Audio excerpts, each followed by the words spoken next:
Bonjour tout le monde, bienvenue dans l'hebdo de Comics Initiative sur Twitch et YouTube, avec aujourd'hui un invité qui vient pour la première fois en live. Je vais le présenter dans 2 secondes puisqu'il va apparaître et on va pouvoir dire bonjour à... Hop, salut Boris. Salut, bonjour à tous. Donc Boris, tu n'avais pas encore participé à une session live et ça va être l'occasion pour le coup de te présenter en fait aux gens qui ne te connaîtraient pas encore, qui ne demandent que ça, te connaître plus encore, on va dire. Et, on va pendant, on va dire quelques dizaines de minutes, pendant le jour le plus long pour toi évidemment, te poser plein de questions, hein, essayer que ce soit même au niveau des je sais pas comment on dit, des auditeurs, des spectateurs, en tout cas, qui te poseront des questions, en tout cas essayer d'intervenir et d'y apporter quelques éléments de réponse. Et puis c'est surtout l'occasion de rebondir sur une des sorties de la semaine pour Comics Initiative, qui est l'arrivée du tome 3 de Paria, que voici. Oui. Donc on va en parler un peu plus longuement dans la dernière phase de l'émission. Et pour commencer, je me suis dit que ce serait intéressant, évidemment, de te demander, Boris, de te présenter et de nous dire ensuite, je te laisse te présenter. Qui es-tu? Je suis Boris Bozelin, donc auteur et dessinateur de bande dessinée depuis maintenant plus de 20 ans. Ça commence à être long. Et donc je fais ce que j'ai toujours voulu faire. J'ai de la chance. C'est pas le cas forcément de tout le monde, mais moi je voulais vraiment faire de la bande dessinée quand j'ai découvert ça ado et quand j'ai compris qu'il y avait vraiment des gens qui faisaient ça comme métier. Donc ça m'intéressait. Je dois avouer que c'était beaucoup le dessin qui me passionnait au début. Et puis, bien sûr, en vieillissant un peu plus, je me suis plus intéressé à l'aspect narratif, qui est maintenant l'aspect qui m'intéresse presque le plus dans la façon de concevoir une bande dessinée. Donc, sinon, mon parcours, il est ultra classique. Bac, études aux beaux-arts, et puis début en atelier, comme beaucoup d'auteurs de ma génération. On a commencé pas mal à dessiner, et à commencer à produire des choses éditées en travaillant en atelier avec d'autres copains. Et donc, c'est parti comme ça. J'ai commencé par faire des piges pour des magazines comme Cho ou comme des choses comme ça il y a fin des années 90. Et puis, mes premiers boulots en BD, ça a été de la colorisation. Je n'ai pas édité mon premier album tout de suite. J'ai commencé par faire de la couleur pour d'autres auteurs qui étaient essentiellement d'ailleurs les auteurs de l'atelier dans lequel je bossais. Ouais, comme Lionel Marty, par exemple, pour qui j'avais colorié la série Mort Linden. Et puis quand même, assez vite, j'ai signé mon premier bouquin chez Glénat, qui s'appelait L'épouvantail pointeur, qui était un livre qui était paru dans une collection qui n'existe plus maintenant, qui s'appelait la collection Carrément BD. Alors, c'était assez atypique parce que c'était une collection d'albums carrés, de grand format. Et donc, donc quoi, c'était en 30 par 30? C'était plus grand, non? Quand tu dis en grand c'était plus format. grand que ça, hein. C'était plutôt 40-40. Ouais. Ah ouais. Ouais, c'était des grands bouquins. Et c'était des beaux livres, d'ailleurs, on le voit sur celui que tu présentes. Il y avait un dos toilé, il y avait une couverture mate avec un vernis sélectif uniquement sur le pavé de titre. Donc c'était des livres qui étaient bien fabriqués, qui se voulaient être une collection quand même assez prestigieuse, et qui était une collection donc, qui était dirigée par Paul Herman, un directeur de collection qui travaille pour Glénat. Et qui mettait beaucoup en valeur des nouveaux auteurs, en fait, des auteurs de la jeune génération dont je faisais partie à l'époque, qui, pour beaucoup, signaient quasiment leur premier livre dans cette collection-là. Et l'idée, c'était que c'était un petit peu un laboratoire de recherche graphique. Donc, c'est une collection qui partait sur plusieurs univers graphiques et plusieurs thématiques assez souvent fantastiques, il faut le reconnaître. Voilà. Donc ça, c'était mon premier livre que j'ai fait avec Éric Aumont, qui était l'un des scénaristes de notre atelier, avec qui j'ai fait un autre livre après, qui s'appelait Stabat Mater, voilà, aux éditions Delcourt, qui là était un polar. Et donc voilà, donc ça c'est mes premiers travaux. Donc je faisais le dessin et la couleur sur un scénario d'Éric, et qui était un scénario découpé. Éric, c'est un scénariste, mais c'est aussi un dessinateur. Et donc il découpait ses scénarios en storyboard. Donc c'est vrai quand on commence, c'est quand même assez confortable de travailler avec un support qui est déjà au niveau mise en scène déjà bien balisé, quoi. Ouais, Et puis t'avais, après, hein. t'avais continué avec, ensuite avec un autre scénariste pour le coup, sur La Nuit des Alors Chabotés. après, je suis passé sur un truc plus compliqué parce que j'ai adapté un roman de Frédéric H. Fajardi, qui est un auteur de romans noirs des années 70-80, enfin qui a émergé dans les années 70, et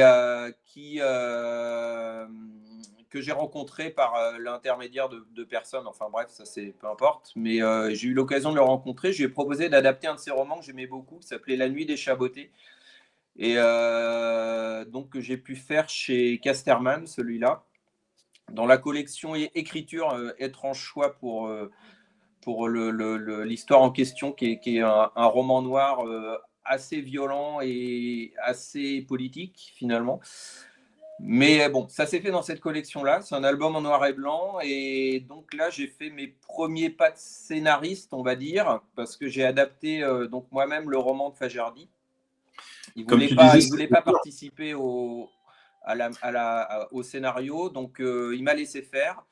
Et donc du coup, je me suis débrouillé tout seul pour adapter le roman. Donc j'ai écrit le scénario d'après le roman et j'ai dessiné après l'histoire, qui est un album noir et blanc. Donc je précise, il n'y a pas de couleur sur celui-là.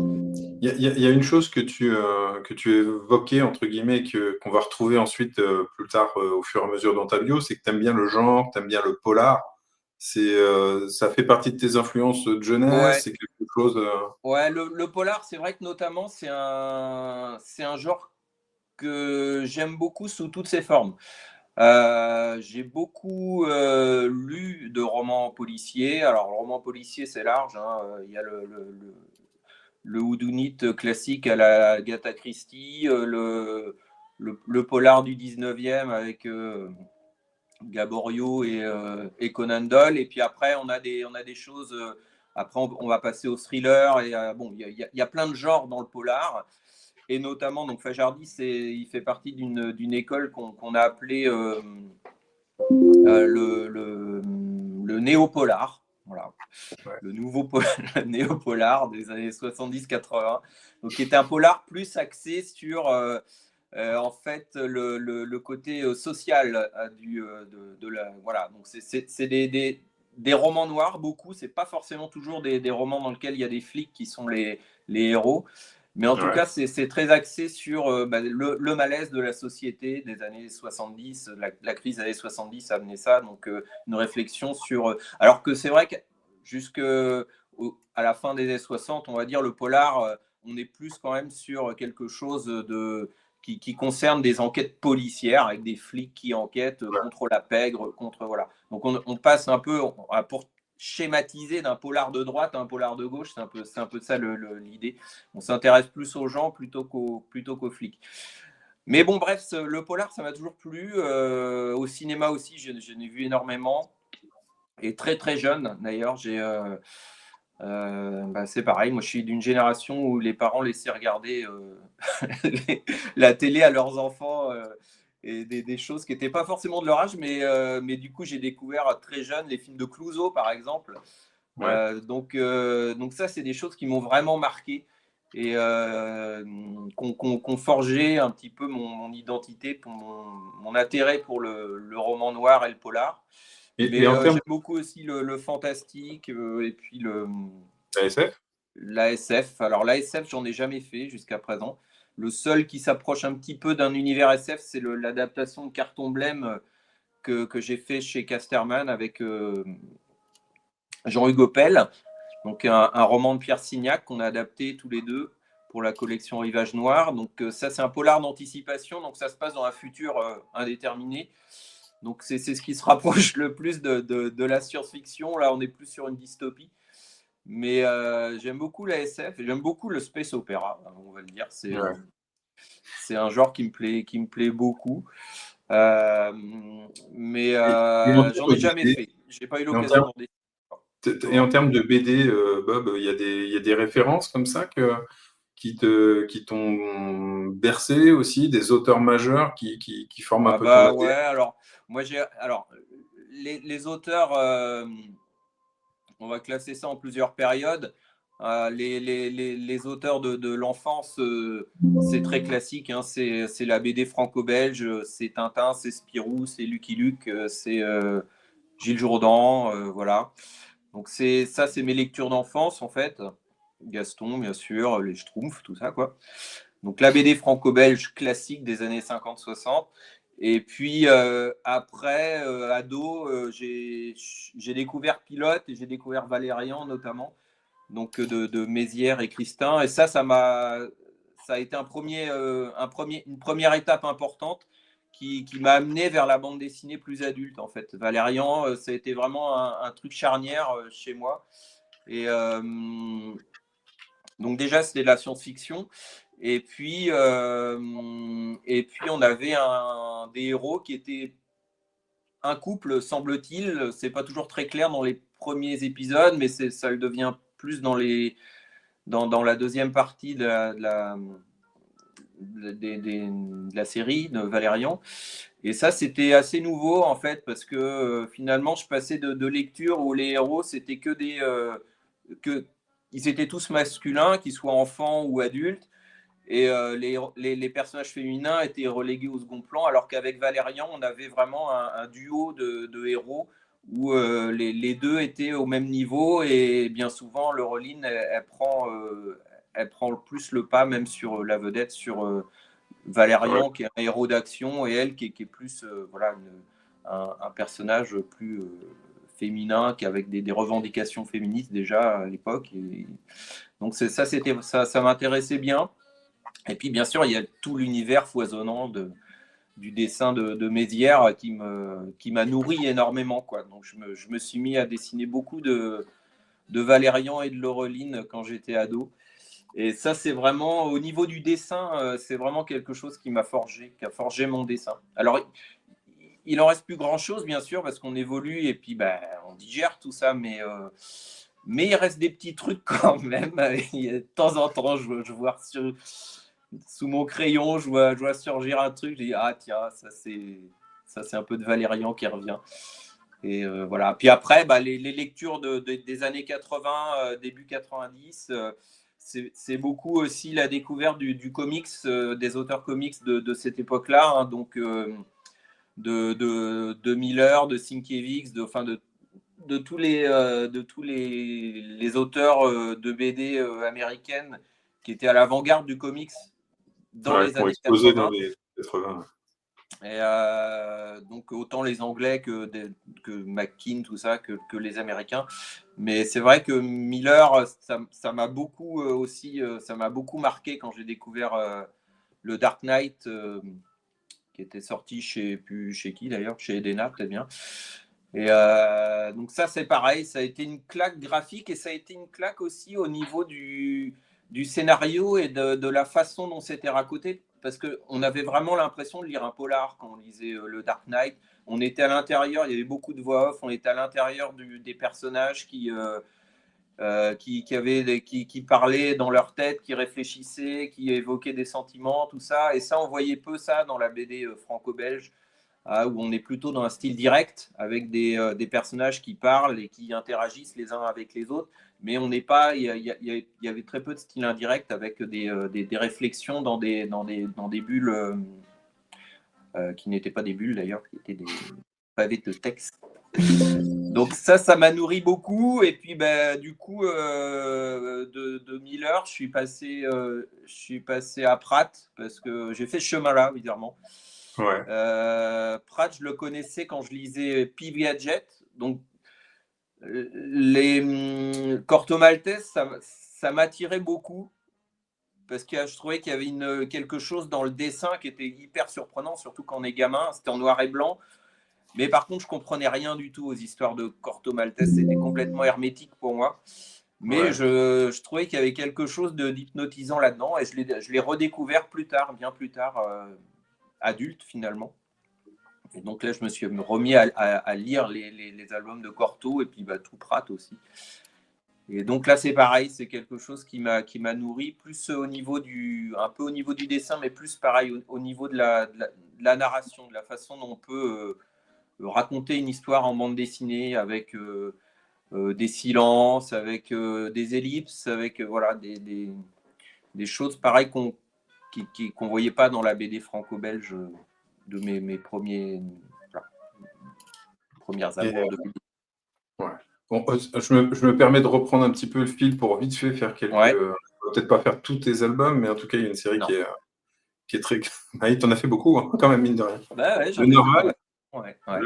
le Narval avec Ouais. Olivier Alors, Supio. le Narval, donc ça, c'est un album. Enfin, il y a deux albums. C'est une petite série. Il y a deux bouquins.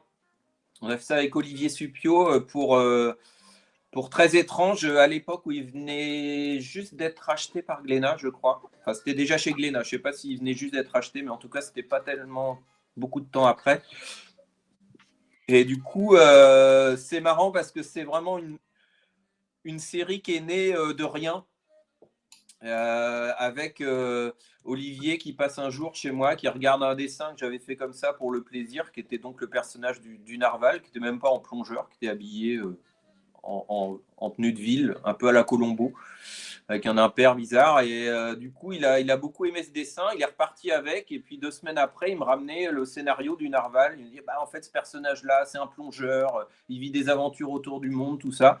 Et moi, ça m'a beaucoup plu, et du coup, on a monté le dossier en 1 mois, et 2 semaines après avoir fini le dossier, on le signait. En fait, donc c'est vraiment une histoire qui s'est fait sur un délai de 2 mois, en fait, entre le moment où Olivier a eu l'idée de cette histoire et où on l'a signé. Donc c'est chouette. C'est pas toujours comme ça que ça arrive. Mais du coup, on a fait 2 albums et puis bon, finalement, Glénat, il voulait pas continuer la série après. Mais c'est 2 albums que j'aime beaucoup parce que déjà, c'est avec Olivier, qui est un grand copain, Olivier Supio. Donc, on s'est beaucoup amusé à faire ça. Et puis, on a vraiment fait ça dans l'esprit justement de nos lectures de gamins, quoi, de nos lectures de personnages franco-belges qui correspondaient à nos lectures d'enfants. Donc, on a vraiment joué ça comme ça. Alors, c'est des petites nouvelles, c'est des petites histoires de 8-10 pages. Et on s'est amusé à faire ça en se disant, on fait comme si on travaillait pour Spirou ou pour un journal, pour Spirou, pour Tintin. Et on imagine que tous les mois, il faut qu'on livre notre histoire. Donc, on faisait une histoire par mois. On bouclait notre histoire tous les mois. C'était un rythme de travail qu'on s'était imposé. Et ce qui fait que finalement, les 2 albums, on les a fait en l'espace d'un an, 1 an et quelques mois, quoi. Donc, c'était une expérience de travail qui était vraiment géniale. Et on regrette bien sûr de ne pas avoir pu continuer, mais bon, voilà, c'était chouette cette expérience-là. Et puis après, donc je suis retourné au polar avec donc Carton Blême dont on parlait tout à l'heure. Ouais. Et, Donc, on peut dire rapidement qu'on après, va. donc j'ai fait une autre série chez Glénat, enfin chez Très étrange Regarde. Glénat, Hop, qui s'appelle Les Sansons. Donc attends, alors voilà. j'allais Ah oui, vas-y. j'allais y venir au Samson, t'inquiète, Bob, c'était Ouais. juste l'occasion de repréciser qu'on avait ressorti Carton Ah Blême, oui, donc il y ouais, a c'est important. 1 an. Alors, ouais, Bah, Carton vas-y, Blême. Alors, pour expliquer très, très rapidement, donc c'était sorti dans la collection Rivage Noir chez Casterman. C'est le dernier, je crois, de la collection. Après, il y a eu le Dahlia Noir de Prenez le glas. Casterman, mais qui est sorti hors collection, je crois. Enfin bon, peu importe. Et puis, finalement, il est sorti en couleur, alors que nous, on souhaitait le faire en noir et blanc, et on avait signé un contrat dans ce sens. Du coup, ça a été fait en couleur parce que, pour des raisons commerciales, on nous a dit que c'était mieux la couleur finalement. Voilà, bon. Donc finalement, on a quand même mis de la couleur à contre-cœur, mais et puis bon, il y a eu toute une histoire aussi avec des pages qui avaient été enlevées. Donc là, on a récupéré les droits et on a pu le ressortir avec toi, Mika, chez Comics Initiative, dans la version qu'on aurait souhaité d'origine, donc en noir et blanc et avec les pages qui manquaient. Donc Ouais. c'est une sorte de director's cut en BD. Voilà, et on est bien content d'avoir pu le ressortir comme ça parce que c'est vraiment comme ça qu'on voulait le faire. Et c'est vrai qu'on n'a pas toujours l'occasion de ressortir un album dans une version qui ne nous convenait pas quand elle est sortie en première édition, quoi. Mais c'est sans esprit, je le précise quand même, c'est sans esprit revanchard de quoi que ce soit. C'est que, Non, non, c'est ça n'a que pas été bah, présenté voilà, comme ça. on avait cette Sachez. opportunité-là de le faire. Tu nous as offert cette opportunité, donc on était bien content de pouvoir le faire, quoi. Oui, et ça n'a jamais été présenté, que ce soit de ta part ou de celle de Jean-Hugues, de manière revancharde, comme tu disais, au contraire. On Non, était non, du plutôt tout. sur Non, quelque chose de positif. Au contraire, voilà, de voir si c'est possible, ouais, bah ok, on va essayer de faire, et puis on a fait. c'est ça. Et pour le coup, ouais, tu allais entamer le sujet, tu vois, j'avais préparé les petites couves dans mon coin, les Ouais, Sansons, série en 3 tomes avec Patrick Mallet. ouais. Donc ça, c'est une série que j'ai dessinée uniquement. Il y a un coloriste qui s'appelle Sylvain Lauprêtre qui faisait partie de notre atelier aussi, qui a fait les couleurs. Et donc là, j'ai fait que les dessins et c'est donc Patrick Mallet au scénario. Donc ça, c'est une histoire qui m'a été proposée par Fred Manger, donc toujours l'éditeur de Très étrange chez Glénat. Et Patrick lui avait envoyé ce projet-là. Donc c'est l'histoire de la famille Sanson, une famille d'exécuteurs sous l'Ancien Régime qui a vraiment existé, hein. Ils ont été bourreaux, enfin oui, exécuteurs pendant 6 générations.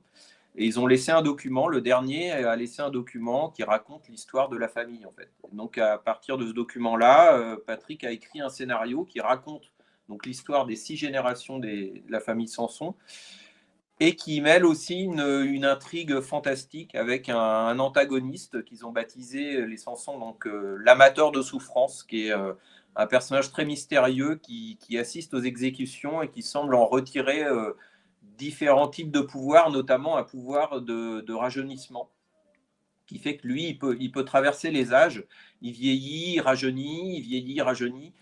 Et du coup, il traverse le temps un peu comme ça, en se nourrissant des exécutions, un peu comme d'une drogue.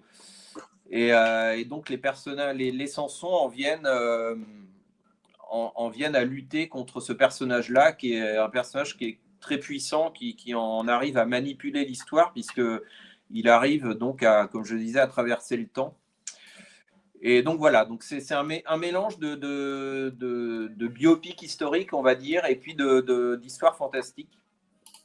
Et du coup, donc on a mis 6 ans à faire ça avec Patrick, ça a été assez long.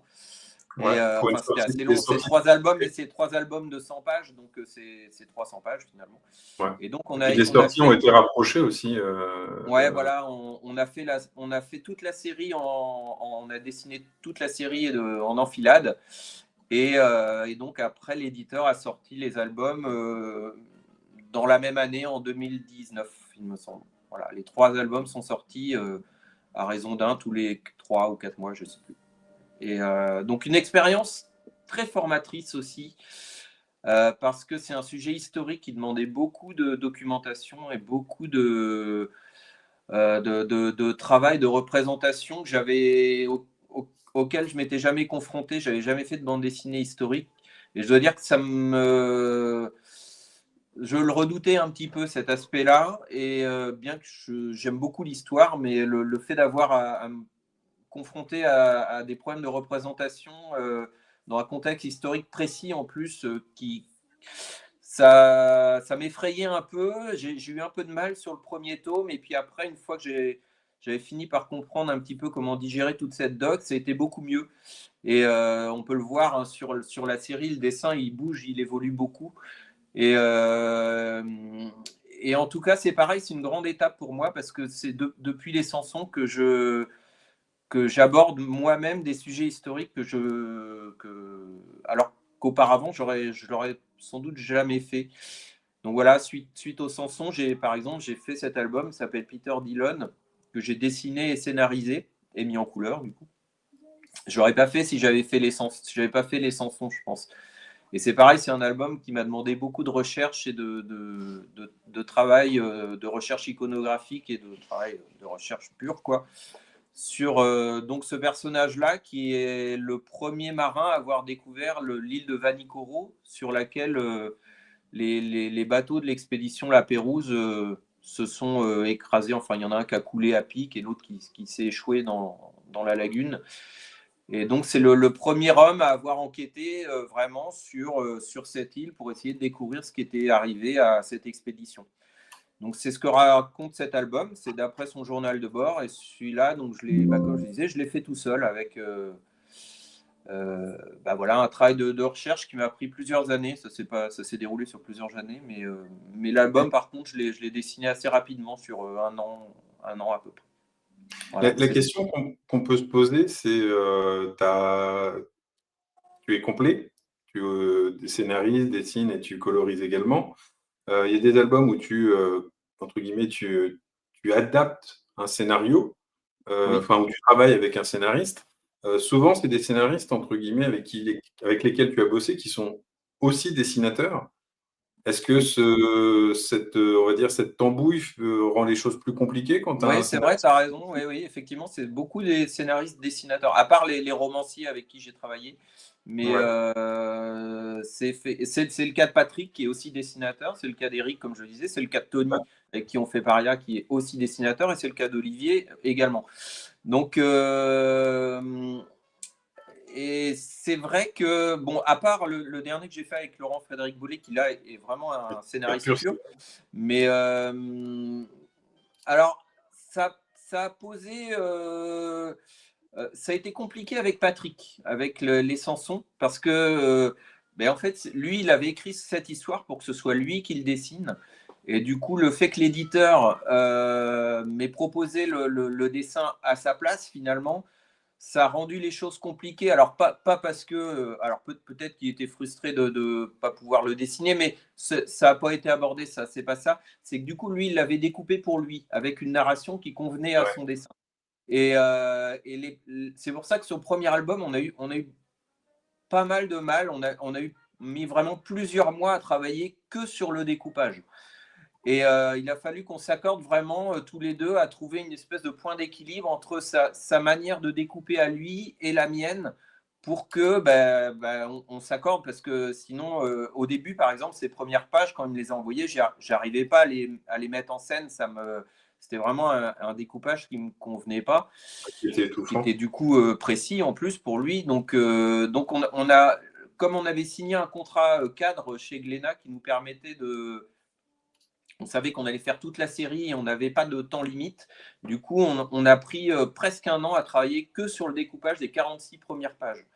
Et c'est rare de pouvoir faire ça. Là, on a pu le faire. Du coup, on a beaucoup réfléchi à la narration, tous les deux, à à la façon qu'on avait chacun de raconter, comment on pouvait trouver des points communs sur lesquels s'appuyer.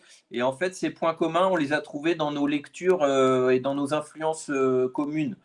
On les a trouvés chez Mignola, par exemple, même si ça ne se voit pas forcément dans le. Mais voilà, on s'est accordé sur des choses qu'on aimait bien tous les deux. Et du coup, voilà, ça a été un petit peu notre liant. Et du coup, on a pu tous les deux lui écrire pour moi, dans l'idée que j'allais pouvoir le dessiner de façon à ce que je sois à l'aise aussi dans mon dessin par rapport à sa narration qu'il me proposait. Donc, avec Olivier, c'était très différent. Olivier, il a une manière de découper qui est très personnelle, et il découpe au dessin aussi, et qui, de toute façon, ne correspond pas très peu à ce que moi je fais. Donc là, il y a une distance qui est importante. Donc, Olivier, il me filait son découpage tel que lui l'aurait dessiné, et puis moi, je le réadaptais à ma Tu cassais sauce. tout. Tu cassais tout. Pas tout, mais je cassais pas mal de trucs. C'est un peu le cas avec Tony aussi, qui lui me donne pas de découpage dessiné, alors qu'il pourrait le faire. Il me donne un découpage écrit. Et là, c'est pareil, je le réadapte à ma manière également. C'est peut-être plus proche de ce que tu as proposé Laurent Frédéric Bollet, du coup, pour Black Gospel, qui est sorti Ouais, en juin. C'est ça, je ne dis pas de bêtises? ouais, il est sorti en juin avec Laurent. Alors Laurent, c'est un pur scénariste, donc là, on a travaillé en amont. il est assez souple, Laurent, donc il m'a demandé comment il voulait que je lui fournisse son scénario. Et du coup, je lui ai expliqué que moi, j'aimais bien qu'il y ait peu d'indications de mise en scène, sauf des choses qui nécessitent vraiment d'être mises en avant pour des raisons purement narratives auxquelles il ne faut pas passer à côté. Mais donc, du coup, il m'a livré un scénario à la page quand même, mais sans indication lourde de mise en scène, de cadrage, de choses comme ça.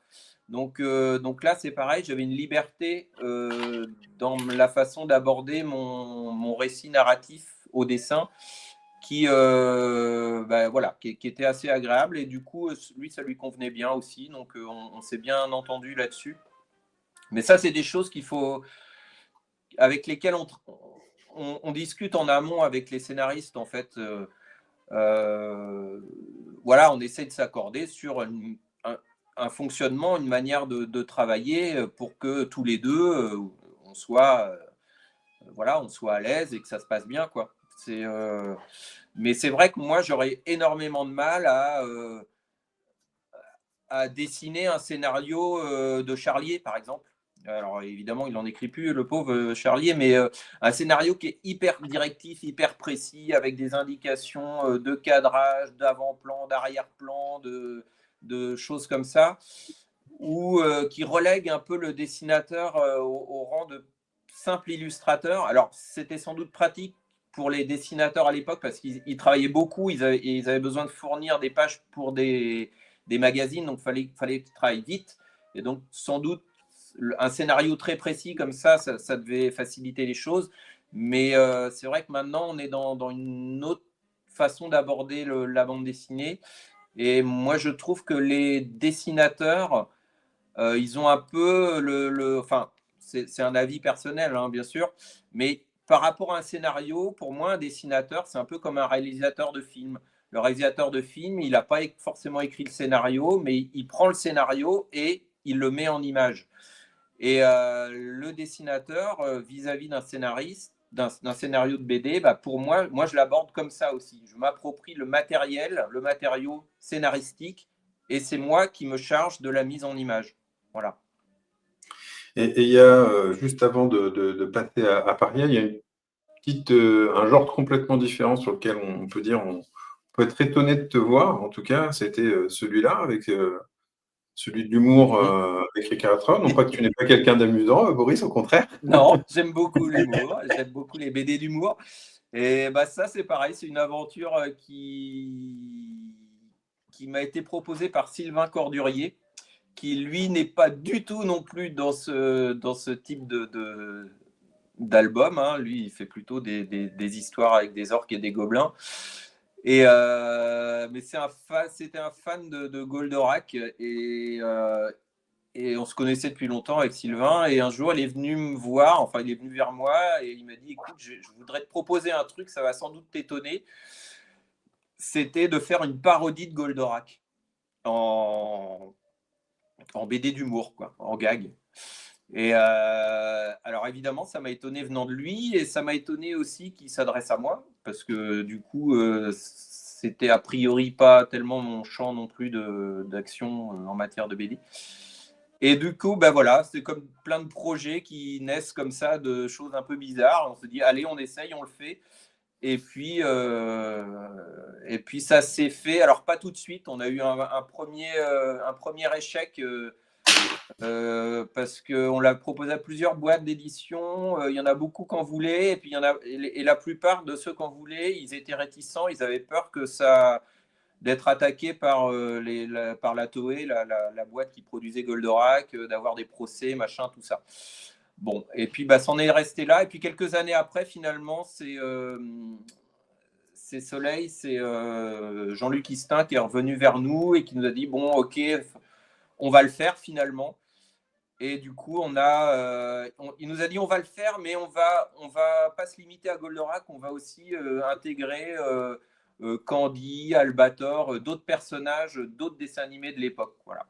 Donc du coup, le projet qui était uniquement une parodie de Goldorak de départ est devenu un truc un peu choral avec les personnages des dessins animés de cette époque-là. Donc là, c'est pareil, un truc ça s'appelle Récréa 3, c'était vraiment une récréation, ça, pour nous. C'était un truc qu'on a fait en s'amusant beaucoup.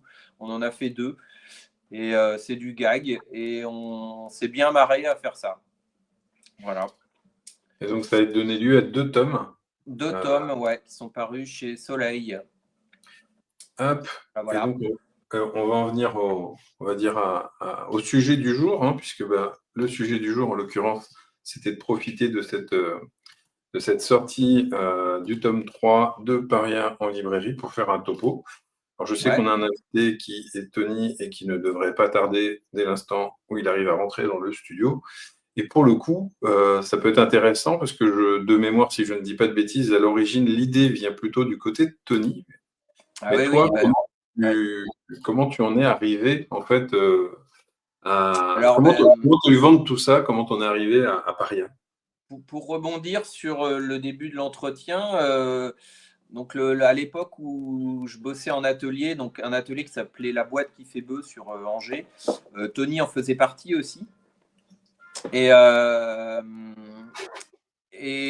Eric Aumont, avec qui j'avais donc fait 2 albums, lui avait proposé de travailler sur un scénario d'anticipation, il me semble, ou un scénario de SF, je ne sais plus. Et que Eric devait dessiner et que Tony devait scénariser. Donc c'était un peu, enfin il nous dira ça Tony mieux que moi sans doute, mais est-ce que c'était un exercice? Est-ce que c'était un projet qui était vraiment destiné à être édité? Je ne sais plus trop. Mais en tout cas, donc Tony a écrit donc, cette histoire, Paria, donc il y a très longtemps, en 2005 ou 2006, et pour Eric, pour qu'Eric le dessine. Et je crois qu'ils ont failli le signer à l'époque chez Dargo, puis ça ne s'est pas fait. Et c'était de la SF, je crois, à l'époque. C'était les mêmes personnages, mais dans un univers SF. Et puis, du coup, on a le scénario resté dans un tiroir. Et puis, suite à mes aventures avec Patrick Mallet, avec les Sansons, qui m'avaient pris énormément d'énergie, qui m'avaient vraiment lessivé. Suite à ça, j'avais envie de faire quelque chose de vraiment de fun. Alors, justement, qui nécessitait pas ou peu de doc, de recherche de doc, un truc plus fun dans un univers imaginaire dans lequel je pourrais plus m'amuser sans trop de pression par rapport à une vérité historique ou des recherches comme ça. Et donc j'en avais parlé à Tony de retour à Angoulême, il me semble, dans une voiture. Salut Tony. Et donc il me dit mais pourquoi pas reprendre Paria et puis essayer d'en faire quelque chose, quoi. Alors il m'a raconté ça parce que moi j'avais un souvenir lointain de ça quand même. Et puis alors je ne sais plus comment finalement on s'est accordé sur le fait qu'on pouvait faire ça, mais dans un univers steampunk de fin 19e, parce que c'est une époque qu'on aime beaucoup tous les deux. Et du coup, on s'est retrouvé un peu là-dessus sur cette envie commune de faire un truc qui se passait dans un 19e imaginaire et qui serait donc les aventures des parias. Et donc, Tony, salut. Salut. Est-ce que Boris a dit des bêtises ou pas? Non, il dit jamais de bêtises, Boris. Non, c'est bien résumé. Il y a pas au niveau de la genèse, il y a peut-être un truc où du coup c'est pas une bêtise, c'est plus de l'ordre du. Je savais pas, c'est Eric Aumont en fait qui a amené la dimension steampunk 19e. Eric déjà, il avait déjà ça, ouais, d'accord. Ouais, parce que la première itération de Paria est située au 21e à notre époque. Et je ne sais pas pourquoi il avait eu cet instinct de dire écoute, on refait. Parce qu'il n'y avait pas eu de réponse à l'envoi du dossier. Ça n'intéressait personne. Enfin, en tout cas, ça donnait l'impression de n'intéresser personne. Et il m'avait dit tiens, on va refaire exactement le même truc, mais on va le balancer à la sauce steampunk au 19e. D'accord, okay. Et je vais m'appeler Pauline Murder plutôt qu'Eric Aumont. Ça, c'était sa fameuse théorie du pseudo où voilà, on signe peut-être plus facilement des filles que des. Enfin, j'en sais rien, je sais pas. Quelle était sa réflexion derrière? Et le steampunk est resté. Et du coup, on a adopté cette esthétique-là parce qu'on se retrouve tous les deux, comme tu l'as dit, puis peut-être même tous les trois avec Eric sur tout ce côté très Jules Vernien des choses, avec des machines à vapeur, avec pas de l'électricité, enfin du gros boulon, du cuivre. des choses très sympathiques à dessiner et à raconter. C'est ça. Et Bon, donc, ben, les voilà. origines. Et donc, Bien pris. si je dis pas de bêtises, c'est quoi, fin 99 qu'on a commencé à en parler Non, enfin, fin 2019, pardon. Avec Boris, tu veux dire? Temporel. Nous, tous les deux, quand je suis venu te voir à Blois, oui, effectivement, au festival de Blois, ouais, ça devait être fin 2019. Ouais. Et donc, comment vous êtes, comme je demandais tout à l'heure à Boris, quand on est dessinateur aussi, et que là, pour le coup, on se met qu'à l'écriture d'un récit, est-ce qu'il est simple de raconter une histoire quand on la confie à un dessinateur qui n'est pas soi-même, Tony? Ouais. Voilà. Réponse courte, Voilà. laconique. Non, si. Bah, en fait, moi, j'ai d'abord envisagé d'être scénariste avant d'être dessinateur. J'ai toujours eu de l'appétence pour le dessin, mais comme je l'ai dit à plusieurs reprises, c'est pas forcément un exercice aussi naturel chez moi que ça peut l'être chez d'autres. Donc, le scénario s'est imposé d'emblée.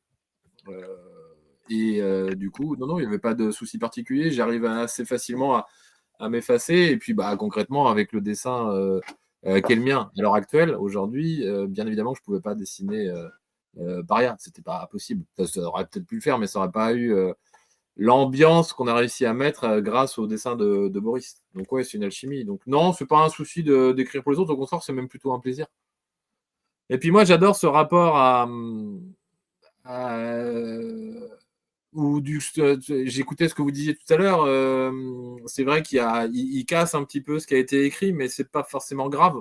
C'est pas forcément quelque chose qui me dérange. Au contraire, je suis toujours moi très content quand quelqu'un s'empare d'un truc que j'ai écrit et puis apporte des éléments nouveaux, des choses auxquelles j'avais pas pensé, des angles de vue qui changent, jusqu'au point parfois de suggérer des idées. Et ça, c'est des choses qui me vont très bien. Donc non, au contraire, c'est plutôt un plaisir d'écrire.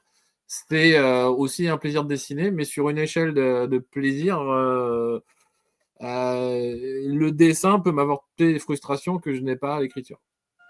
Et avant d'en parler plus longuement, il y a peut-être une chose qu'on n'a pas faite jusqu'ici, et ça, j'ai envie de dire à qui veut prendre la main pour le coup, mais c'est quoi l'histoire de Paria et pourquoi les gens Bah, devraient absolument suivre cette série indispensable? c'est l'émission de Boris, hein, donc moi je ne suis qu'invité. Quoi, l'histoire? Ouais, mais l'histoire, c'est quand même toi qui l'as écrite. Tout le monde vote. Bah, je fais un pitch et puis après, Tony développera. On fait comme ça. Ça marche. Ça marche? Ouais, très bien. Alors, l'univers de Paria, donc comme on le disait, on est dans un univers de fin 19e imaginaire. Donc, on n'est pas dans le 19e qu'ont connu nos ancêtres. Mais pour autant, on est il y a plusieurs accroches qui sont similaires. Par exemple, on est dans un moment qu'on pourrait qualifier de post-commune, c'est-à-dire que on est dans un moment de grande fragilité politique et sociale due à une guerre qui s'appelle la guerre des tribuns et donc qui a engendré une instabilité très importante avec une destruction partielle de la capitale, de Paris, qui est en train de se reconstruire, donc qui s'appelle maintenant Paris la Nouvelle. Et donc, on est dans un de ces moments charnières où on est dans la fin de quelque chose et le début d'autre chose. Et c'est aussi ça qui m'intéressait, moi, dans cette histoire, c'est que justement, par rapport au steampunk, on n'était pas dans l'idée, on va dire, qu'on se fait généralement du steampunk avec une espèce d'ambiance très rococo, très baroque, avec plein d'engrenages partout, plein de petits détails, machin. On est plutôt dans quelque chose de plus décadent, une sorte de steampunk qui sera en train de se casser la gueule, on va dire. Et donc, on a quand même cette idée de machine avec de la vapeur et tout, mais avec un côté beaucoup plus brut. Et donc, dans cet univers-là, un peu fragile, on suit les aventures de 5 personnages donc, qui s'appellent donc les parias, qui sont issus de milieux différents, d'univers différents et qui sont réunis par une sorte de mania industrielle, une sorte d'Elon Musk de l'époque, on va dire, un type complètement taré qui a des ambitions folles et qui veut se servir de ces personnages-là pour en faire une sorte de milice personnelle, parce qu'ils ont tous une particularité qui pourrait s'approcher d'un super pouvoir de super-héros, mais on n'est pas dans une histoire de super-héros malgré tout. C'est qu'ils ont une particularité qui les rend, qui les rend du coup, qui les rend uniques. Donc on a le personnage qui introduit le récit, c'est Christine. C'est un personnage qui est une infirmière, mais c'est une infirmière qui est aussi une vampire. Alors du coup, c'est bien pratique pour une infirmière. Mais donc voilà, donc on a une infirmière vampire, on a un petit gamin qui est un nécromancien qui est capable de ressusciter les animaux morts. On a un personnage qui sort de l'adolescence, qui est un jeune adulte, qui lui est hyper infectieux, qui donc est condamné à vivre dans une sorte de scaphandre hermétique, parce que si jamais il est à l'air libre, il dégage une toxine qui tue tout le monde dans un rayon de X mètres. Voilà, donc on a aussi une descendante de sorcière qui héberge dans son corps une de ses aïeules qui était une sorcière et qui se réveille à la moindre émotion un peu trop brutale et du coup qui devient une espèce de fléau qui ravage tout sur son passage. Et enfin, le dernier, c'est Karamoko qui, lui, est un esclave noir affranchi qui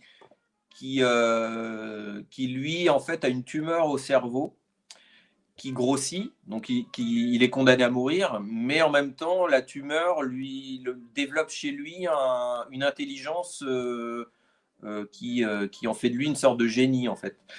Donc voilà, donc ces personnages-là, ils sont réunis par ce personnage de Magna, comme je disais, industriel, dans le but d'en faire une milice avec des dessins qui sont noirs et obscurs.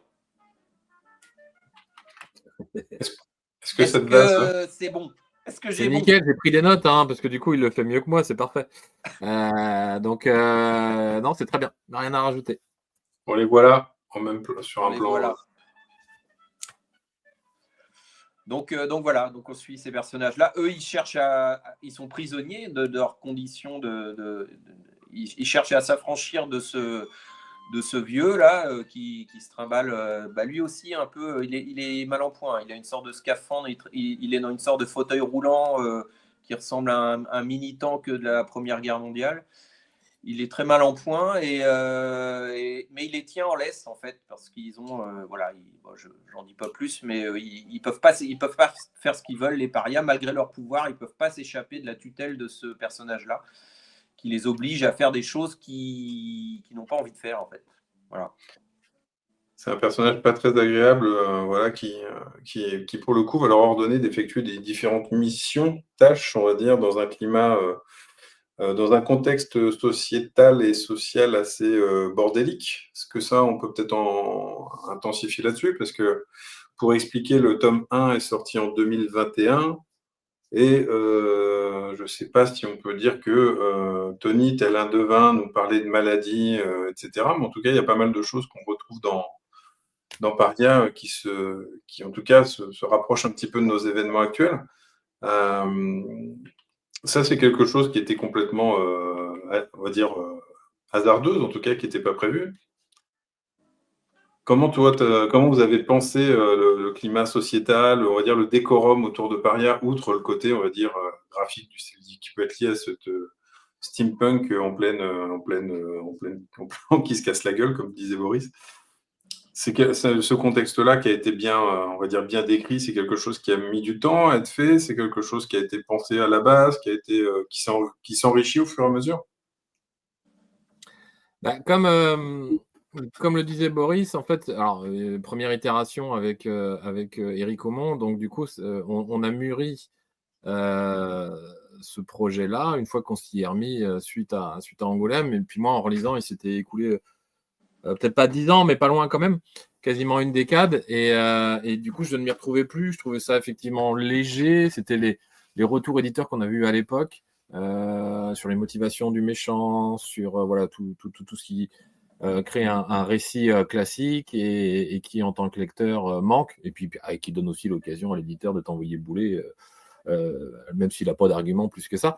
Mais moi, en fait, sans y avoir réfléchi pendant 10 ans, je suis revenu avec un regard neuf, en disant j'espère que j'ai quand même un peu progressé, et j'avais besoin d'une base un peu plus solide, et puis voilà, de conjonction d'événements qui allaient amener jusque-là. Et c'est vrai que c'est un truc qui a été très apprécié des lecteurs, le contexte historique. Comme le disait Bob, ça a été l'objet de ne pas faire un steampunk trop clinquant, trop Jules Vernien, justement. On est plus en fait dans des architectures à la Eiffel, c'est du brut de décoffrage, et puis surtout c'est en reconstruction. Donc on peut considérer qu'il y a eu un âge d'or, mais qu'il est passé, et puis que là on démarre sous les pires auspices, en l'occurrence.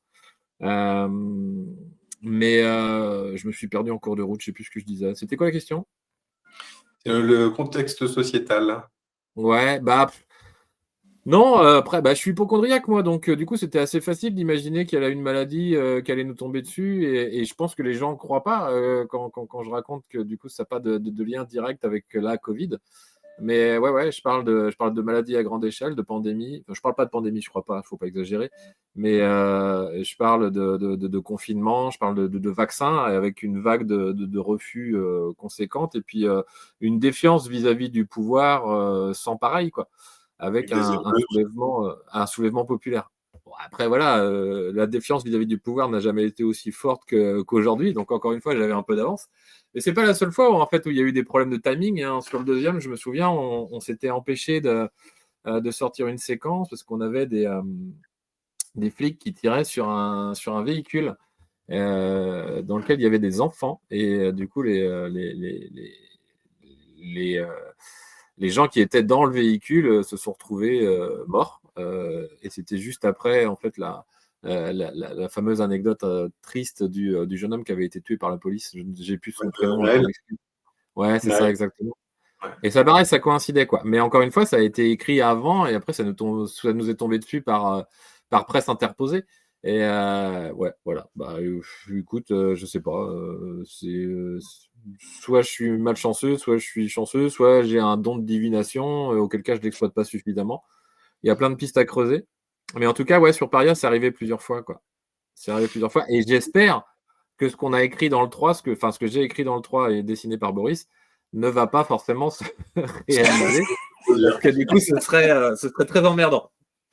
Sur une des choses qui a été mise en place sur le tome 1 et qu'on a conservé évidemment tout du long, ce qui fait, on va dire, un peu recette, certes, un peu steampunk, mais pas sur tout ce qu'on a pu lire jusqu'ici.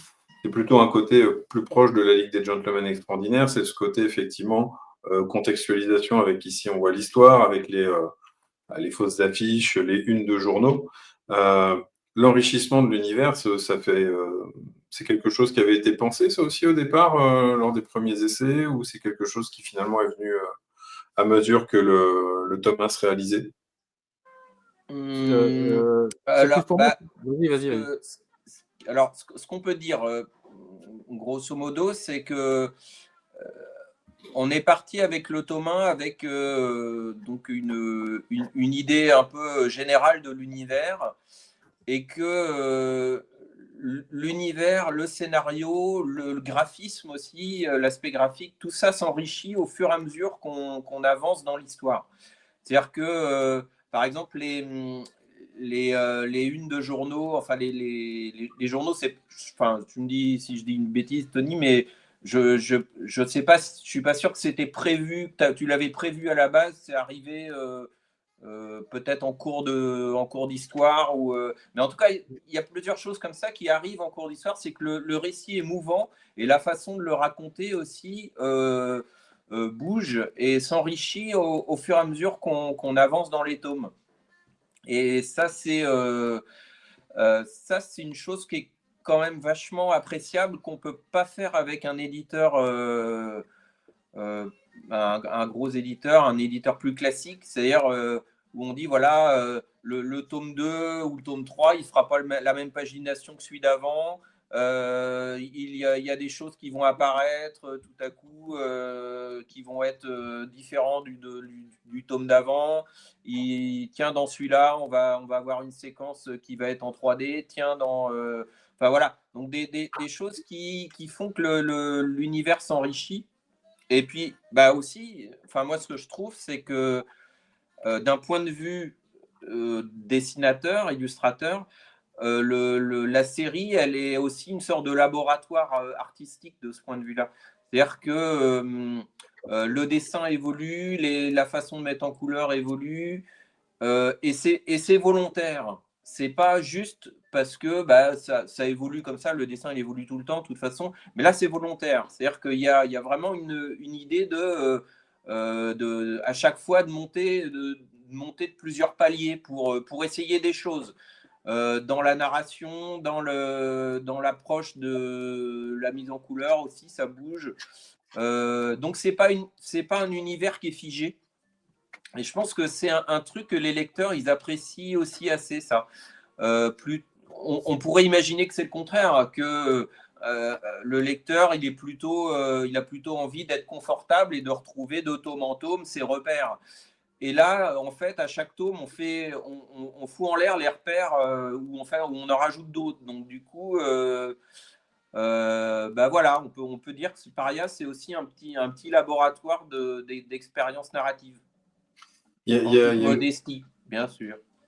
Et puis, je pense aussi une chose qui, comme disait Boris, qui a été rajoutée aussi, on va dire, en cours, parce qu'à l'origine, c'était pas j'essaie de mettre la bonne image, c'est qui est apparu du coup dès le tome. Je vais réussir à trouver la manière d'afficher l'écran. Dès le tome 2, si tu fais Tome référence. 2. Ouais, exactement. Et on est là, clac. Alors là, je l'ai sur le tome 3, c'est l'arrivée, par exemple, aussi de séquences autres. Parce que dès le premier album, on a fait, on va dire, des guests participés, hein, ne serait-ce que dans les fanarts, ou alors dans dans l'apparition des journaux. Là, je montrais tout à l'heure différents dessins ou séquences qu'avait fait Dominique Enbo. Là, dès le tome 2, on a sur une idée farfelue de la personne qui est située tout en bas, là-bas, l'idée de vouloir intégrer, on va dire, des petites séquences dessinées, mais rythmées par des musiques, ce qui a donné lieu à une rubrique qui, depuis, est intégrée au tome 2 et aussi au tome 3. Donc, c'est ces péripéties musicalisées. Voilà. Tu peux nous expliquer un petit peu comment ça marche pour le coup, Tony, si tu veux? Ouais, c'est toujours. En fait, comme l'a dit Boris, Paria, c'est un bac à sable, donc on s'amuse, on crée, peut-être on détruit des fois des trucs auxquels on avait pensé, puis qui finalement n'ont pas lieu. Donc, c'est mouvant et c'est ça qui est intéressant. Et les péripéties musicalisées sont arrivées parce que, au niveau de l'histoire, moi, j'ai besoin de raconter l'avenir des personnages, en tout cas les balancer dans le futur sans m'emmerder avec les ellipses et trouver des prétextes qui sont des manières d'opérer que tu peux quasiment retrouver aujourd'hui dans des constructions en fait de mise en scène de séries ou voire de films, etc. Et là, l'idée, c'était dans un premier temps de créer un objet. Donc, c'est pour ça qu'on voit le grand méchant de l'histoire qui écoute l'équivalent d'un gramophone et qui écoute une sorte de vinyle, enfin en tout cas une galette qui rebalance en musique un moment de l'histoire. Je ne sais plus lequel exactement, je ne sais plus si c'est un chant partisan, j'ai plus en tête exactement ce qu'on a fait. Mais voilà, en fait, cet objet-là prenait corps et vie dans le récit de manière dessinée. Et ensuite, du coup, c'était facile de l'extraire et de faire un truc un peu méta. Alors, méta, on s'entend sur le terme, hein. C'est pas tout à fait ça, mais voilà, créer un vinyle qui raconte le destin des différents parias. Alors, pas que les parias, parce que là, on voit l'avenir de Karamoko et de Charlotte et de leur fils Agénor. Et c'est en musique, c'est-à-dire que c'est muet. On est sur un format carré pour respecter le format du vinyle initial. On est sur un côté un petit peu, ceux qui ont eu la chance de connaître le petit ménestrel, quand on était des gamins, c'était des vinyles dont on pouvait tourner les pages au son de la clochette, et ça avait le format carré de la pochette de vinyle. Donc on a gardé un peu cet esprit-là. Après, moi, j'ai beaucoup de 78 tours. Je crois que c'est ça. Je crois que c'est 78. Du C'est coup, très qui sont grand. en papier avec des galettes énormes et puis du coup un trou au milieu. Enfin, à l'époque, c'était foutu comme ça, sans visuel ou très peu de visuel. Et on est parti sur des bases carrées. Et là, on s'est dit qu'on allait faire appel à des copains, que ça allait être muet et qu'on allait injecter des musiques contemporaines pour la plupart et même certaines qui sont globalement assez connues du grand public. On n'est pas allé chercher enfin, je suis pas allé chercher dans des trucs obscurs. Mais ouais, l'idée c'était d'accompagner. C'est même plus qu'accompagner. J'ai fonctionné en écoutant pas mal de musique qui était susceptible de m'inspirer. Pas une histoire parce que je l'avais déjà, mais en tout cas une mise en scène. Donc c'était de concert. Il fallait que je trouve la chanson, il fallait que je trouve la bonne chanson, il fallait que je trouve potentiellement des paroles aussi qui collaient avec l'ambiance ou en tout cas qui créent un espèce de contre-pied thématique. C'est ça ce qui m'intéresse. Notamment si on prend l'exemple de Wilbur qu'on retrouve au Japon des années plus tard et qui sert d'arme bactériologique à des terroristes. Bah, du coup, je l'ai mis oh putain, je vais tenter un truc en anglais, c'est Rainbow Falling on my head. Bon, bref, toute la pluie tombe sur moi en fait. Ouais, mais je savais qu'en me foutant la pression avec l'accent, ça allait faire un truc de merde. Et du coup, c'est arrivé. Voilà. Et donc, on a une chanson qui est quand même assez guirette, assez rigolote. Si on écoute les paroles, c'est pas si marrant que ça. Mais voilà, ça crée un contre-pied avec l'horreur de la scène parce que, bon, pour les lecteurs, ils découvriront ça après, bien sûr, par la suite. Et voilà, et je suis très très client des contre-pieds. Et là, c'est l'ami Bones qui dessine, qui fait un album chez Comics Initiative qu'on peut nommer parce qu'il est sorti, c'est Dessous. Ouais, auquel a participé aussi. Court, effectivement, il a bien sûr, ouais. Et puis Boris a Ah, c'est participé, pas donc la boucle est bouclée. Ouais. Non, c'est dans l'autre sens, ouais. mal. Effectivement. Mais ouais, tout ça, c'est des petits trucs en fait qui viennent s'ajouter, qui sont de l'ordre au départ du caprice, puis qui finalement, on se rend compte que comme disait Boris, ça parle aux gens. Un truc qui Et puis, revient vachement, c'est que dans le premier tome, on nous dit putain, Paris la Nouvelle, les gars, vous nous avez fait voyager. Et en fait, quand tu regardes, graphiquement parlant, il y a quasiment très peu de vues de Paris la Nouvelle, à part la première page où Boris met ça en scène. Le reste du récit se passe quasiment sous terre, sous Paris la Nouvelle et dans les extérieurs, parce qu'après, ils vont aux abords de Paris dans une espèce de plaine où il y a l'exposition universelle. Mais on montre rien, quoi. Donc c'est c'est un l'imaginaire film des à gens. petit budget. C'est un Pardon. film Ouais, à c'est petit, ça, exactement. Ouais. Un un film à film de petit petit budget, ouais. budget, on a géré les décors. Et comme pour un film à petit budget, c'est l'imaginaire des gens qui a fait le taf. Donc nous, on a plutôt bien réussi notre mission de raconter l'histoire correctement. Et après, c'est eux qui se sont emparés du truc. Donc c'est un chouette passage de relais, je trouve. Et puis on peut citer aussi les autres invités, du coup, parce qu'il y avait Ouais, Lionel ouais. Marty sur le Non, tome 1, qui lui, Lionel, lui, n'était pas encore dans la péripétie musicalisée, mais non. qui illustre une séquence située à la fin de l'album. Et on Dans le était tome déjà effectivement, pardon, je te coupe, on était déjà effectivement dans cette logique de raconter l'histoire bien des années après. Et enfin, en tout cas, dans le premier tome, même, c'est assez inédit, je pense. Enfin, j'en sais rien si c'est inédit, je suis en train de me le raconter. Mais du coup, on raconte la fin du récit en tant que tel, quoi. Et après, tout le reste, on se dit pourquoi raconter et pourquoi lire les tomes suivants. Ce qui est bien, c'est qu'on n'a pas perdu de lecteur en cours de route avec ce postulat-là. Mais il y avait déjà cette volonté de raconter des choses qui se passaient loin dans le temps. Sur le tome 2, pour le coup, deux invités dans les péripéties musicalisées. Bones, tu l'as dit, donc pour Dessous, mais aussi Dominique Hennebeau, qui faisait déjà les petites illustrations, vous le voyez dans les gazettes, et qui, ici, dans le tome 2, nous montre un style graphique très, très différent de celui qu'on peut... si on ne connaît pas son travail, assez différent de ce qu'on peut imaginer dans une séquence assez incroyable. Ça, c'était pour le tome 2. Et Il y puis, a auteur Olivier Supio aussi. De quoi? Il y a aussi Olivier Supio sur le tome 2. Sur l'introduction, sur une séquence imbriquée avec les pages de Bob. Exactement. Ouais, ça c'est intéressant de le noter aussi, c'est que donc outre les petits récits qui apparaissent à la fin de chaque tome, les péripéties musicales, on a aussi l'intervention d'auteurs, de dessinateurs au sein même du récit mère, on va dire.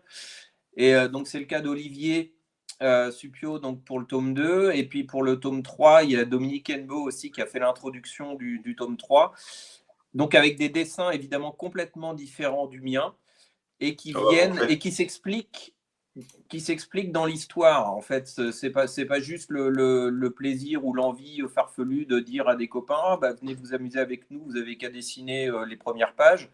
Non, c'est plus c'est quand même plus réfléchi que ça.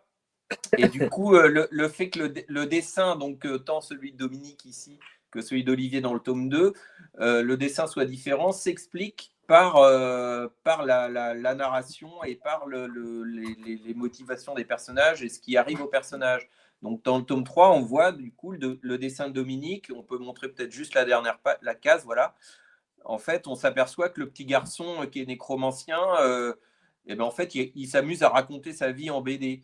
Et que finalement, le dessin de Dominique, c'est le dessin du petit garçon. Et donc là, on est carrément dans la mise en abîme complète de la BD qui se dessine à l'intérieur de la BD. Donc ça, c'est des choses qu'on aime beaucoup faire. On n'est pas des précurseurs de ça, hein, ça s'est fait bien avant nous, mais on aime bien jouer avec ça. Et dans l'histoire avec le dessin d'Olivier, là, c'est pareil, un dessin beaucoup plus naïf qui correspond au dessin d'Olivier et qui correspond à ce que vit un des personnages dans sa tête, en fait. Donc, il n'a pas la même vision qu'un adulte sur les événements qu'il est en train de vivre. Et lui, il a une façon de voir les choses qui est très différente des autres personnages. Donc, du coup, ce qui explique ce dessin particulier. Et puis, pour les citer, puisqu'on ne l'avait pas encore fait, sur le tome 3, ce sont donc Damien Geoffroy et Benoît Springer qui s'occupent des deux séquences. Voilà. Non, mais moi, j'ai pas froid, donc je l'appelle Geoffroy. Non, c'est Damien Geoffroy, ouais, j'ai toujours pas dit je. Mais bon. Et puis, on peut dire aussi qu'il y a une petite particularité, c'est qu'on a toujours des galeries. Tiens, attends, on va peut-être vous montrer. Parce qu'après tout, c'est toujours intéressant de montrer qu'on a eu plein d'auteurs qui se sont imprégnés de l'univers et qui ont fait à leur sauce, en fait, qui ont revisité à leur sauce Paria. Là, c'est Aurélien Loz de l'Orfèvre qui nous montre. On va retrouver Jean Barbeau, l'illustre Jean Barbeau, hein, qui nous a fait le plaisir de faire une bien jolie élue. On connaît bien son style d'ailleurs. Pascal Millet, là c'est vrai qu'on a pas mal de gens. Tiens, Aurélien Morinière qui est coutumier de Twitch et on a déjà fait une émission. Après avec Adrien, l'auteur de Waves. Bref, il y a plein d'invités. Et puis aussi Simon Vergnol aussi qui participe. Raphaël Cangy. Hop, tiens, Thierry Martin, il est là aussi. Bref, il y a pas mal de monde. Ça, c'est que dans le tome 3, mais dans les précédents, il y avait du monde aussi. Et pour le coup, tiens, il y a peut-être une chose qu'on peut dire aussi sur ce tome 3 qui arrive. Je sais que j'embête souvent Tony et Boris en leur disant ça, mais toujours plus de pages. Ça, c'est une constante que les lecteurs vont pouvoir découvrir. Ça se voit, en fait, si on met les bouquins côte à côte. Hein. Allez, regardez, plus ça va, plus c'est épais en termes de taille du bouquin. On passe d'un livre qui passe de 128 pages à 144 dans le tome 2 et 192 dans le dernier. Que se passe-t-il, messieurs? Pourquoi on a plus de pages, en fait, album après album? C'est l'inflation, c'est comme ça. C'est l'inflation. Et 250 pour le 4e. 250, donc ça devrait finir à 290. Allez. Est-ce que le problème n'est pas là, en fait? On a annoncé qu'il en ferait 4, que la série ferait 4 tomes et qu'il y a encore beaucoup de choses à dire. Ouais, il y a encore beaucoup de choses à dire, mais en tout cas, ce 3e tome, il était déjà prévu comme un segment important avec une conclusion qui, à contrario des 2 premiers, en fait, va être un peu plus très certainement l'objet de spéculation. Enfin, en tout cas, j'espère de la part des lecteurs sur l'avenir. Donc, soit ça se précipite, vraiment, de toute façon, ça se précipitera parce que clairement, le tome 4 va être des révélations. Mais soit l'histoire peut être pliée en 2-2, et auquel cas, les gens se diront que ça ne peut pas forcément coller parce que du coup, il se passe des choses jusqu'en 1916. Soit il y a encore toute une série d'événements et de portes ouvertes à refermer, ou en tout cas d'arcs scénaristiques à expliquer, parce qu'on n'a pas envie de faire un final à la Lost, où les gens restent sur leur faim après 5-6 saisons, je ne sais plus exactement le nombre de saisons, mais voilà. Donc non, on a à cœur, enfin en tout cas moi j'ai à cœur de résoudre tous les mystères mis en place. Et ouais, il nous faut au minimum 250 pages sur le 4e, ça tombe sous le sens, bien sûr. Alors pour l'instant, au moment où on parle, parce que comme on l'a dit, c'est un matériau vivant, donc ça peut évoluer. Et je pense que d'un point de vue structurel, on peut aller jusqu'à 300 sans changer cette épaisseur-là, quoi. Du bouquin. Un album, cette épaisseur. Voilà. À peu près. Bon, en tout cas, c'est pas ça. Enfin, moi, je l'ai toujours dit, c'est pas vraiment un souci. En tout cas, donc on a, voilà. On peut pas dire que je vous ai toujours dit de réduire, hein, ça c'est pas vrai. Et puis c'est aussi une chose qu'il va prendre en compte avec Paria, c'est aussi qu'on a la possibilité de aussi, hop, si ça apparaît, désolé, ça prend un peu de temps, voilà, c'est bon, de se permettre aussi de se focaliser sur d'autres personnages qui, d'apparence secondaire, peuvent aussi avoir des choses à raconter. C'est le cas de la Cagoule et le Piscopie, qui étaient apparus dans le tome 2 et qui vivent de leurs propres aventures. Ça, c'est le traitement graphique est différent puisque le récit est entièrement en noir et blanc, dans un autre format. Qui va en parler un peu de la Cagoule et de l'Épiscopie? Comment sont venues cette envie comment est venue cette idée de se focaliser sur ces bases? Alors, l'idée, elle est venue du fait que alors, moi j'aimais bien ces deux personnages-là qui apparaissent dans le tome 2. Et l'idée est venue de se dire que finalement, les articles de journaux qui parsèment le récit de Paria sont écrits par un personnage qui vit, qui apparaît dans le récit de Paria. Donc là, on est encore dans une histoire de mise en abîme. Et que ce personnage-là, donc qui est la Cagoule, non, le Piscopie, pardon, le journaliste, on pourrait s'en servir pour, en fait, s'en servir comme une espèce de témoin de l'univers.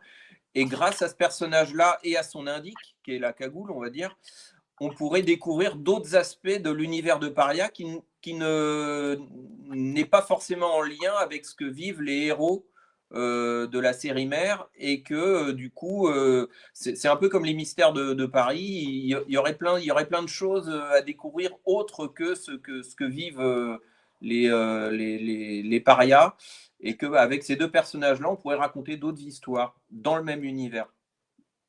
C'est un format, et on s'est dit c'est bien. En tout cas, c'est un format qui plaît bien, en fait. C'est ça qui est très cool, c'est qu'on voit plein de lecteurs, notamment en salon, ou même les retours de libraires, parce que c'est un petit volume, voilà. Hop, je vais essayer c'est un peu format fascicule, mais un fascicule de luxe quand même, parce que ça fait je sais plus combien, 40 pages, non? Ouais, 48, je crois, même quasiment, tu vois. Je sais même plus à la longue. Et non, puis on aime bien ce côté, ouais. Du coup, là, on est un peu dans l'idée, ouais, du comics américain, avec le fascicule et tout, mais un fascicule à la française, plus classe, avec des rabats, plus joli. Et il y aurait l'idée d'en faire d'autres. Oui, puisque on parle des mystères au pluriel. Oui, non, mais comment on va les faire? Est-ce que est-ce qu'on va les faire à part? Est-ce qu'on les proposera dans la prochaine campagne de réservation du Paria? Alors, à l'origine, pour être totalement transparent, celui-là, il avait été proposé dans la campagne du 3, et ça devait être c'était un des paliers, je crois, ou un bonus ou un palier, je ne sais pas comment on dit, du 3, et donc il devait être réservé uniquement aux contributeurs qui avaient souscrit pour avoir ce fascicule. Et finalement, on a donc tous les trois, d'un commun accord, décidé qu'on pouvait, on pouvait le sortir en librairie, ce qui avait aussi pour avantage, soyons francs, de faire patienter un petit peu les lecteurs, vu que le délai entre le tome 2 et le tome 3, c'est un peu allongé. Du fait, du fait que moi j'avais aussi d'autres engagements et d'autres projets sur lesquels je devais boucler. Et du Et coup, plus de pages aussi, c'est plus long à faire, hein, faut pas l'oublier alors, il y non a plus. plus de pages aussi, voilà. Et du coup, on s'est dit, peut-être qu'en sortant cette histoire, du coup, c'était un moyen aussi voilà, de dire au lecteur, vous inquiétez pas, on est toujours là et on fait, voilà, on vous oublie pas, quoi. Et on vous fait voilà, cette proposition en attendant le tome 3. Et du coup, de cette idée est née peut-être l'idée d'en faire d'autres, effectivement. Question venant des commentaires. J'ai dit de bêtises, non? Quand il rigole comme ça, c'est que j'ai Non, dit. non, c'est pas. Non, alors, il est con, mais c'est Laurent en l'occurrence avec sa question. Laurent, De la Laurent, maturité. Ah oui, d'accord. Putain, je vois rien avec. Ouais, moi, c'est trop petit. Je vois pas de qui il parle. L'album de la maturité, mais jamais de la vie en fait. À partir du moment où tu sors ce genre de conneries, c'est que l'estime est rendue au bout du chemin. Et non. Non. Bah, il est comme tous les albums, il est perfectible, mais ça nous permet de rebondir un petit peu sur un courrier qu'on a reçu. Boris, il a peur de ce que je vais dire. Non? De Mathieu Tonneau, qui est un lecteur assez assidu, qui m'a dit qu'il t'avait appelé, ou en tout cas avec qui tu as eu l'occasion de discuter sur ce tome 3. Et un retour très positif sur le fait que voilà, il soulignait la générosité croissante d'un album à l'autre. Donc ça, c'était très appréciable. C'est certainement dû au nombre de pages. Tu vois, on est un peu obligé de continuer. Quelque part, on s'est tiré une balle dans le pied avec cette histoire-là. Et sur le fait que je ne sais plus ce qu'il disait exactement, mais en tout cas, l'écriture des personnages était plaisante. Et puis qu'effectivement, c'est ce tome charnière qui avait un peu précipité les événements, lui avait semblé être le troisième acte d'un crescendo bien orchestré. Donc, ça fait plaisir. Donc, j'attends, moi, le retour des lecteurs pour voir si effectivement c'est en tout cas le meilleur album. Après, voilà, ce sera Vox Populi qui décidera pour nous. Le meilleur album de cette quadrilogie, enfin, en tout cas de cette trilogie pour l'instant qui a vocation à devenir une quadrilogie. Mais l'album de la maturité, mais tellement pas, jamais de la vie. Tiens, je me permets en attendant de montrer quelques petites pages, je vais essayer de les mettre en plus gros d'ailleurs, parce que c'est un peu chiant, histoire qu'on puisse. Alors là, pour la petite histoire, en fait, l'introduction de Dom, en fait, on a essayé de travailler à la manière de Rodolphe Töpffer, qui est considéré comme le père de la bande dessinée. Bon, ça, on pourrait en débattre, mais voilà, on est sur une forme de bande dessinée qui n'a pas encore affublé de phylactères et qui, du coup, est construite un peu dans l'esprit. Alors, Dom a essayé de singer au mieux, mais en même temps en gardant sa personnalité graphique, et ça c'est plutôt une bonne chose, de la jouer à la Rodolphe Töpffer. Donc peut-être que ça parlera pas forcément aux lecteurs et aux lectrices, mais on a essayé de la jouer dans cet esprit-là. À chaque fois, on essaie d'avoir comme ça des petits trèfles placés, subtils. C'est un point commun. C'est un truc qui nous lie un peu avec Laurent. Les petites références comme ça à droite à gauche sur les patrons de la bande dessinée contemporaine. Et Töpffer en faisait partie, et on a profité justement de ce petit jeu graphique pour lui rendre hommage. Peut-être de manière totalement anodine, et ça va passer inaperçu. Mais non, c'est bien éclaté. Et c'est vrai qu'à chaque fois, tu vois, réfléchir à des solutions. Alors, comme dit Boris, encore une fois, on n'a absolument pas inventé l'eau tiède, on est loin d'être des précurseurs dans le domaine. Mais c'est quand même très satisfaisant de proposer ce genre de truc. Et je pense que ça fait un peu un petit effet auprès des lecteurs qui se disent, bon, les gars ont un peu pensé leur histoire, on essaie de faire des choses, essaie de trouver des solutions, de varier les plaisirs pour nous proposer un récit immersif et toujours plus enrichi. Avec Et même, systématiquement plus de pages, ce qui est une condition sine qua non.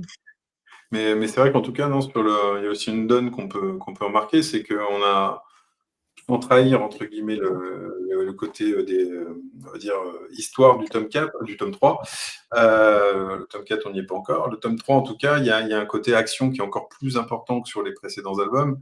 Et je trouve que pour le coup, Boris s'éclate vachement dans le découpage avec des trucs qui sont extrêmement dynamiques et inventifs. Donc ça, c'est aussi à préciser. Voilà, il y a des petits effets aussi comme ça, d'ailleurs, un petit peu 3D qui viennent parsemer la lecture. C'est tout. Ouais, c'est sûr que là, oui, là j'ai poussé le bouchon assez loin, enfin pour ma part, dans le découpage. J'essaie de jouer avec les codes. Alors ça, c'est un truc que j'aime beaucoup faire parce que c'est des choses. On finit par s'interdire des choses parce que finalement, on est quand même prisonnier d'une façon de raconter à l'européenne qui nous Il te bride un bloque. petit peu. Alors, mais non, mais on fait pas parler un personnage dans une case et on met pas la bulle dans l'autre case, ça se fait pas. On fait pas traverser les bulles par les bords de case. On fait, mais non, c'est pas, c'est donc, mais non, tout ça, non, en fait, tout ça, on peut jouer avec tous ces codes, on peut s'amuser avec tout ça. Et là, en plus, on est dans un récit qui permet ça. Donc l'idée, c'est vraiment de pousser le curseur à chaque fois pour. C'est pas gratuit, c'est toujours motivé par soit le fait que les personnages sont dans tel type de situation qui permet de s'amuser comme ça. C'est motivé aussi par des effets d'ellipse. C'est vrai que faire parler des personnages qui ne sont pas dans la même case que le phylactère, du coup, ça permet des ellipses. C'est une espèce de hors-champ, mais qu'on n'est pas tout à fait un non plus. Donc, c'est des choses avec lesquelles on peut s'amuser. Et enfin, moi, je trouve qu'on peut, ouais, on peut s'amuser avec ça et on peut, justement, ça peut enrichir l'expérience de lecture. Hein. Il faut que ça reste décodable et lisible et compréhensible, ça c'est la base évidemment. Mais par contre, on peut s'amuser à péter les codes, on peut s'amuser à jouer avec tout ce que nous permet finalement le graphisme, l'espace de la page, l'espace de la double page. Et puis, ben, voilà, essayer d'aller au-delà du simple gaufrier classique ou des simples codes habituels qu'on a, qui sont quand même le socle de notre art, mais on peut, voilà, il faut s'amuser à faire évoluer tout ça aussi un petit peu. Il y a quasiment aucun découpage de pages identique, hein, pour autant dans tout l'album. Ça aussi, c'est quelque chose que tu Oui, as. ça c'est possible, oui, oui, c'est bien possible ça. Oui. Bien possible. Ah non, il y en a très très peu qui Oui. pourraient s'apparenter l'une à l'autre. C'est quelque chose de complètement involontaire. T'as pas dit, faut pas Non, que je non, découpe la même lecture. volontaire, tu veux dire plutôt? Ouais, ouais, ouais, Le fait de, ouais. Non, alors ça, c'est pas un truc que non, je me suis pas dit, je vais faire des pages toutes différentes. Non, faut rester quand même, faut rester au contact de ce qu'on a à raconter. Donc, si ça nécessite qu'il y ait des pages qui soient découpées pareil, on le fait quand même. Mais du coup, comme là, il y a quand même une séquence d'action qui prend presque la moitié de l'album, je pense, qui est une séquence d'action qui est dans la continuité. C'est-à-dire que on part d'un moment où ils prennent, enfin du début de l'histoire, ils montent dans la bagnole et je sais pas, 40 ou 50 pages plus loin, la séquence est finie. Donc c'est une séquence complète de 50 pages dans la continuité, quoi. Et donc ça c'est pareil, c'est un truc qu'on peut rarement faire en BD parce que la BD c'est un art elliptique, on a besoin de raconter des choses, de compresser le temps. Et là, on a 50 pages qui racontent une scène d'action Voilà. Ce qui explique aussi le fait qu'on ait un tome plus épais, puisque il n'y a pas que de l'action à raconter, il y a aussi d'autres choses qui sont L'histoire. essentielles à l'histoire. Mais là, on a quand même, on a un album de 50 pages. On a l'équivalent du tome 1 en action pure, quoi. On a, en action pure, dans la continuité d'une D'une traite. séquence, dans la continuité, quoi. Il y a une donnée aussi qui fait aussi la particularité de Paria. Je ne sais pas si tu peux l'expliquer un petit peu. C'est ta colo. C'est pas une colo faite d'aplat ni quoi que ce soit. Est-ce que tu peux nous... Si, en fait, si, c'est de l'aplat, justement. C'est ça qui est étonnant. C'est que de l'aplat et les nuances qui sont données, parfois, on a l'impression qu'il y a un dégradé ou je sais pas quoi. En fait, c'est un apport de trames mécaniques qui sont posées sur l'aplat. Donc, en jouant avec la densité de la trame et en jouant avec le fait que la trame peut être mangée plus épaisse à un endroit qu'un autre, du coup, on a des effets on a des effets de modelé, on a des effets voilà, on peut jouer avec la profondeur de champ, on peut jouer avec ça. Mais ça, c'est uniquement la trame qui est mise dessus, qui donne ces effets-là. La base, c'est vraiment que de l'aplat. Alors, c'est vrai que dans le tome 1, c'était vraiment très minimaliste. On avait une seule couleur, un bleu avec 2 tons différents et une trame rouge Japon qui venait dessus. Donc là, c'était vraiment très simple. Et puis là, on évolue d'album en album. Donc là, il y a un peu plus de couleurs. On est toujours quand même sur une base de bleu, mais de bleu avec une palette beaucoup plus large qui va jusqu'au vert, qui va jusqu'au jaune aussi. Et puis on a une couleur qui apparaissait très peu dans les 2 tomes précédents, qui est le rouge. Hein, donc le rouge, il a beaucoup d'importance dans ce tome-là. Je rappelle que le sous-titre, c'est Sous l'enfer. Peut-être que ça a un lien. Peut-être. Voilà. N'en dis pas trop. N'en dis pas trop. Tiens, d'ailleurs, on avait une petite bande-annonce qui était prête, un petit trailer à l'époque, au moment de la campagne Ulu. Je vous propose juste de le remater avant de peut-être partir sur les derniers instants. Hop, tiens, regardons ça. Ouais.